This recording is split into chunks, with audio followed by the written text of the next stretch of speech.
வணக்கம் மக்களே, welcome to my show smile please. So இன்றைக்கான டாபிக் என்ன இருக்க போகுது அப்படின்னு பார்த்தீங்கன்னா பாசிட்டிவிட்டி தாங்க. ஸோ பாசிட்டிவிட்டி பற்றி தான் இன்றைக்கி நம்ம நிறையா பேச போகிறோம், நிறையா பகிர போகிறோம். ஃபஸ்ட்டு இந்த பாசிட்டிவிட்டி தான் என்ன? எல்லாரும் பாசிட்டிவிட்டின்னு சொல்லிகிட்டே இருக்கீங்களே, அப்படின்னா என்ன தாங்க அப்படின்னு கேட்குறீங்களா? பாசிட்டிவிட்டியை ஒரு நம்பிக்கையான கண்ணோட்டத்தில் நம்ம அதை டிஃப்ரென்ஷியேட் பண்ணலாம். ஒரு அணுகுமுறையாக, அதாவது ஒரு அப்ரோச்சாக. நம்மளோட நெகட்டிவ் சுச்சுவேஷன்லேயும் நமக்கு அதில் சாதகமான இருக்க பாசிட்டிவ் விஷயத்தை, அதாவது பாசிட்டிவ் சுச்சுவேஷன்ஸை கான்சென்ட்ரேட் பண்ணுறது தான் பாசிட்டிவிட்டின்னு சொல்லலாம். இது கண்டிப்பாக ஒருத்தவங்களோட லைஃப்பையும் அந்த லைஃபுக்கான அப்ரோச்சையுமே மாற்றுறதுக்கு நிறைய வாய்ப்பு இருக்குங்க. எப்படின்னு கேட்குறீங்களா? ஏன்னா ஒருத்தவங்க நமக்கு காட்டுற கிராட்டிடியூட், நம்ம மேலே வச்சுருக்க ட்ரஸ்ட், அதுக்கப்புறம் நம்ம அந்த சுச்சுவேஷனை எவ்வளோ க்ரியேட்டிவாக யோசிக்க போகிறோம் அப்படின்றத வச்சு தான் இந்த பாசிட்டிவிட்டி ஃபேக்டரியே ஒர்க் ஆகுது. நம்மளோட எல்லாரோட லைஃப்லேயுமே ஒரு கஷ்டமான ஒரு சுச்சுவேஷனை தாண்டி தாங்க நம்ம இந்த இடத்துக்கு நின்றுருப்போம். யாருமே இந்த மாதிரி சுச்சுவேஷனோ இல்லை இவ்வளோ கஷ்டப்பட்டோ நான் இங்கே வரல அப்படின்னு சொல்லியிருக்க முடியாது. ஒரு சின்ன கஷ்டமாவது, சின்ன ஹேர்டிலாவது, ஒரு சின்ன ஆப்ஸ்ட்ரக்கிளாவது நம்ம லைஃப்பில் கண்டிப்பாக இருக்கும் தாங்க. அதை கண்டிப்பாக யாராலையுமே மறக்க முடியாது. நம்ம லைஃபோட கிரேட்டஸ்ட் அச்சீவ்மெண்ட் என்னன்னு சொல்லுவீங்க நீங்கள்? நான் ஒரு தடவை கூட கீழே விழுந்ததே கிடையாது, நான் ஒரு தடவை கூட லைஃப்பில் தோற்றதே கிடையாது அப்படின்னு சொல்கிறதா? கண்டிப்பாக கிடையாதுங்க. நான் லைஃப்பில் 1000 தடவை தோற்றாலும் திருப்பி ஒரு தடவை நான் அதை ஃபேஸ் பண்ணி நான் அதை வின் பண்ணி வந்திருக்கேன் அப்படின்னு சொல்கிறது தாங்க லைஃபோட பெரிய அச்சீவ்மெண்ட்டே. நீங்கள் எந்த இடத்துல தோற்றீங்களோ அதே இடத்துல ஜெயிக்கிறது தான் நம்ம லைஃபோட கிரேட்டஸ்ட் அச்சீவ்மெண்ட்டு நான் சொல்லுவேன். இதை கண்டிப்பாக நீங்களும் ஒத்துப்பீங்கன்னு தான் நினைக்கிறேன். நம்ம லைஃப்பில் பார்த்தீங்கன்னா நிறைய பேரை இம்ப்ரெஸ் பண்ணியே நம்ம லைஃப் போகுது. இப்படிலாம் பண்ணால் இவங்களுக்கு ரொம்ப பிடிக்கும்ப்பா, அப்படிலாம் பண்ணால் அவங்களுக்கு ரொம்ப பிடிக்கும், இப்படி நடந்துக்கிட்டால் தான் இவங்களுக்கு சந்தோஷமாக இருக்கும், அப்படி நடந்துக்கிட்டால் தான் மரியாதையாக இருக்கும் அப்படின்னு சொல்லியே நம்ம லைஃப்பை அடுத்தவங்கள இம்ப்ரெஸ் பண்ணுறதுக்காக நம்மளை வாழ வைக்கிறாங்க. ஸோ முதல்ல அதிலேருந்து வெளியே வாங்க. நீங்களாகவே இருங்க. ஃபஸ்ட்டு உங்களை நீங்கள் இம்ப்ரெஸ் பண்ணணும்னு நினைங்க. எப்பயுமே அடுத்தவங்களை இம்ப்ரெஸ் பண்ணணும்னு நினைக்காம இன்ஸ்பயர் பண்ணணும்னு கொஞ்சம் மாற்றி யோசிச்சு பாருங்களேன். லைஃப் ரொம்பவே சூப்பராக இருக்கும்.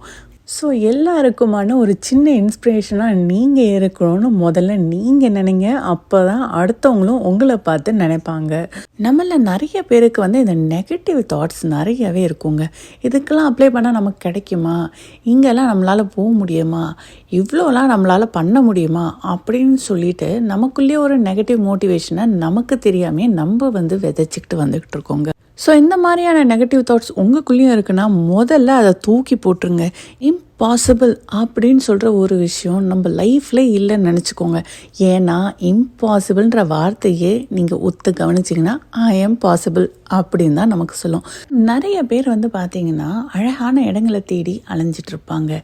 ஏன்னா அவங்க இருக்கிற அந்த இடம் அந்த அளவுக்கு அழகாக இல்லையோ அப்படின்னு சொல்லிட்டு அவங்களுக்குள்ளேயே ஒரு எண்ணம் இருக்குங்க. நம்ம ஊரில் சொல்லுவாங்க பார்த்தீங்களா, பொருளை தொலைச்ச இடத்துல தேடாமல் வேற எங்கேயோ தேடிக்கிட்டு இருக்கோன்ட்டு. அதே மாதிரி தாங்க நம்ம இடத்தோட அழகையும் சரி, நம்ம மன நிம்மதியும் சரி, தொலைச்ச இடத்துல தாங்க தேடணும். அழகான இடத்த தேடி போகாமல் நீங்கள் இருக்க இடத்த அழகானதாக மாற்றி பாருங்க. அதோட வேற என்னங்க அழகாக இருக்க போகுது? இந்த சின்ன சேஞ்ச் உங்களுக்குள்ளே வந்துட்டாலே போதுங்க, வேற எதுவுமே தேவையில்லை. நம்ம லைஃப்பை எடுத்துக்கிட்டிங்கன்னா அது அழகான ஒரு கேமரா மாதிரின்னு நம்ம கம்பேர் பண்ணிக்கலாம். எப்படி நம்ம கேமராவில் ஃபோக்கஸ் பண்ணி கான்சென்ட்ரேட் பண்ணி ஒரு பிக்சரை அழகாக எடுக்கணும் அப்படின்னு நினைக்கிறோமோ அந்த பிக்சர் ரொம்பவே அழகாக வரும் இல்லைங்களா? ஆனால் ஒரு சில டைமில் நம்மளோட ஃபோக்கஸும் நம்ம கான்சென்ட்ரேஷனும் மிஸ் ஆகும். அந்த டைமில் பார்த்திங்கன்னா அந்த பிக்சர்ஸ்லாம் அந்த அளவுக்கு அழகாக வராது. ஸோ அதை என்ன பண்ணுவோம், நம்ம திருப்பி அழகாக எடுக்கணும் அப்படின்னு நினைப்போம் இல்லையா? அதே தாங்க லைஃப்பும். ஸோ நீங்கள் தவற விட்ட மூமெண்ட்ஸை திருப்பியும் ஃபோக்கஸ் பண்ணி கான்சென்ட்ரேட் பண்ணி அழகாக எடுக்க ட்ரை பண்ணுங்க. சின்ன வயசில் நான் ஒரு போம் படிச்சிருக்கேன். அந்த போம் பேர் பார்த்திங்கன்னா ரோட் நாட் டேக்கன். அதை யார் எழுதான்னு பார்த்தீங்கன்னா போய்டிஸ்ட் ராபர்ட் ஃப்ராஸ்ட் அப்படின்றவர் தான் அந்த போம் எழுதியிருக்காரு. இதில் நிறைய பேர் நீங்கள் இந்த போம் படிச்சிருக்கலாம். சரி, படிக்காதவங்களுக்கு இந்த போமில் இருக்க ஒரு சின்ன ஜஸ்ட்டை தான் நான் இங்கே ஷேர் பண்ண போகிறேன். இந்த போமில் பார்த்தீங்கன்னா ஆத்தர் 2 ரோடை பற்றி எழுதியிருப்பார். ஒரு ரோட் பார்த்திங்கன்னா ஃப்ரீக்வெண்ட்டாக யூஸ் பண்ணுற ரோட், இன்னொரு ரோட் பார்த்திங்கன்னா தான் மக்களால் ரொம்பவே குறைவாக யூஸ் பண்ணுற ஒரு வழி. இதில் ஆத்தர் இந்த 2 ரோடுக்கும் நடுவில் நின்று எந்த ரோடு வழியாக போகலாம் அப்படின்னு சொல்லி யோசிச்சுட்டே இருக்காருங்க. அவருக்கு யாருமே ட்ராவல் பண்ணாத அந்த ரோடு வழியாக தான் போகணுன்ட்டு ஒரு ஆசை இருந்தாலும் அவருக்குள்ள ஒரு பயம். அந்த வழியாக போய் எங்கேயா தொலைஞ்சு போயிட்டோன்னா என்ன ஆகும் அப்படின்ற ஒரு பயம். ஆத்தருக்கு அந்த செகண்ட் ரோடை யூஸ் பண்ணணுன்னு தான் ஆசை. யாருமே அதிகமாக யூஸ் பண்ணாத ஒரு ரோடு. பட் அந்த ரோடு வழியாக ட்ராவல் பண்ண ஒரு சின்ன பயம் இருந்தனால எல்லாரும் யூஸ் பண்ணுற அந்த ரோடு வழியாக ட்ராவல் பண்ணி வீட்டுக்கும் போய் சேர்ந்துடுறாருங்க.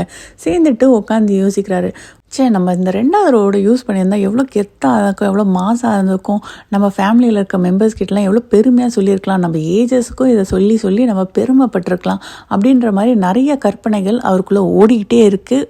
இதெல்லாம் வீட்டுக்கு உட்காந்து அவர் யோசிச்சுட்டே இருக்காருங்க. இதே மாதிரி தாங்க நம்மள நிறையா பேர் இருக்கிறத விட்டு இல்லாத பற்றி யோசித்து ஒரு கனவு உலகத்தில் நம்ம வாழ்ந்துட்டுருக்கோம்.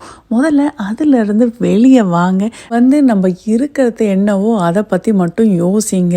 ஸோ நம்ம பதிவோட நிறைவு பகுதி வந்தாச்சு. ஸோ இந்த பதிவு உங்களுக்கு பிடிச்சிருந்தா மறக்காமல் இந்த பதிவுக்கு ஒரு லைக்கை போட்டுட்டு அப்புறம் உங்கள் கருத்துக்களை கமெண்ட் செக்ஷனில் கமெண்ட் பண்ணுங்கள். உங்கள் மனசில் நான் எதை பற்றியாவது பேசணும் அப்படின்ற ஒரு எண்ணம் தான், மறக்காமல் அதையும் கமெண்ட் செக்ஷனில் கமெண்ட் பண்ணுங்கள். இந்த பதிவு உங்களுக்கு பிடிச்சிருந்தா மறக்காமல் ஷேர் பண்ணி சப்போர்ட் பண்ணுங்கள். இன்னொரு பதிவில் உங்கள் எல்லாரையும் நான் சீக்கிரமே சந்திக்கிறேன். நன்றி, வணக்கம்.